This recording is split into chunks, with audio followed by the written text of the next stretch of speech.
नमस्कार दोस्तों, मेरा नाम है भुवनेश्वर और आज मैं आपके सामने लाया हूँ भारतीय संविधान की अनुसूची।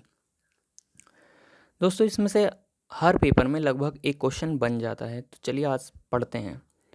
देखो दोस्तों, जब हमारा संविधान लागू हुआ था तो उसमें 395 अनुच्छेद, 22 भाग और 8 अनुसूचियाँ थीं। लेकिन अब संविधान में संशोधन होने के कारण ये 450 से ज़्यादा अनुच्छेद, 25 भाग और 12 अनुसूचियाँ हो चुकी हैं।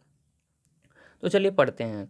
देखते हैं प्रथम अनुसूची, इसमें राज्य और संघ शासित प्रदेश का उल्लेख है, यानी कि राज्य और संघ के बारे में बताया गया है।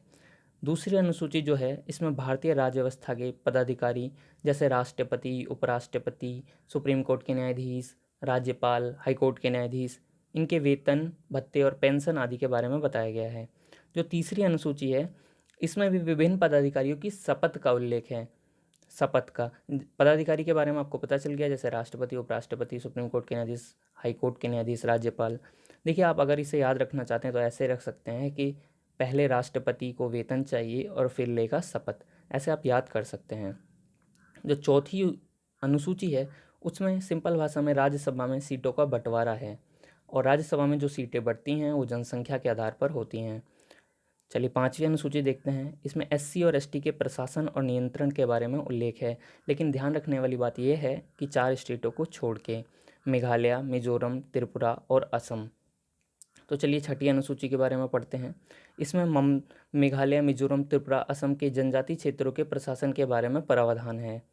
सातवीं अनुसूची के बारे में देखिए, सातवीं अनुसूची में क्या है, इसमें 3 अनुसूचियां हैं, संघ सूची, राज्य सूची और समवर्ती सूची। जैसे कि मैंने कल बताया था, संघ सूची इसमें 97 विषय, राज्य सूची इसमें 66 विषय, समवर्ती सूची इसमें 47 विषय हैं थे, जो कि अब बढ़कर 100 विषय संघ सूची में, राज्य सूची में 61 विषय, समवर्ती सूची में 52 विषय।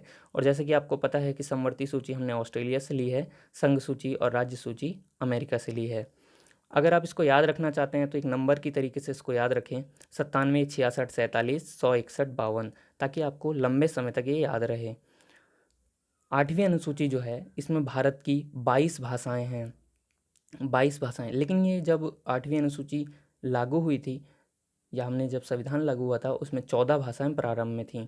15वीं भाषा सिंधी जोड़ी गई, जो कि 21वां संविधान संशोधन करके 22वीं जो भाषा सॉरी 21वां संविधान संशोधन करके 15वीं भाषा जोड़ी गई और 71वां संविधान संशोधन करके हमने जो भाषा जोड़ी थी वो थी नेपाली, मणिपुरी और कोंकणी। उसके बाद 92वां संविधान संशोधन करके हमने 4 भाषाएं इसमें जोड़ी गई, BDMS, यानी कि बोडो, डोगरी, मैथाली और संथाली। 9वीं अनुसूची ये भू सुधार से संबंधित है। इसमें 1951 में इसमें प्रथम संविधान संशोधन हुआ था, जिसमें लोगों की ज़मीनें उनसे, जिनके पास ज़्यादा ज़मीनें थी उनसे ले ली गई थी और फिर इक्वल वितरित कर दी गई थी 9वीं अनुसूची में। चलिए ठीक है, 10वीं अनुसूची में बात करते हैं। 10वीं अनुसूची दल बदल से संबंधित है, जो 52वां संविधान संशोधन करके हुई थी 1985 में। देखिए, पहले होता क्या था, जो नेता थे वो छोटी पार्टी में शामिल हो जाते थे और जीत जाते थे, फिर उसके बाद वो तुरंत बड़ी पार्टी ज्वाइन कर दे लेते थे। इस व्यवस्था को रोकने के लिए दल बदल नामक कानून लाया गया। इसके द्वारा ऐसा करने में वो अब थोड़ा हिचकते हैं, क्योंकि ऐसा होता है कि जब आप एक पार्टी से दूसरी पार्टी में जाते हैं तो आपकी जिस भी पद पर आप रहते हैं वो पद समाप्त हो जाता है। 11वीं अनुसूची के बारे में पढ़ते हैं। 11वीं अनुसूची पंचायती राज से संबंधित है, जो कि 73वां संविधान संशोधन करके हुआ था। इसमें 29 विषय हैं। अगर आप इसे 2 और 9 को गुणा करते हैं, 9 दूनी 18, तो आपको 12वीं अनुसूची के विषय मिल जाएंगे, 18 विषय, जो कि नगर पालिका से संबंधित है।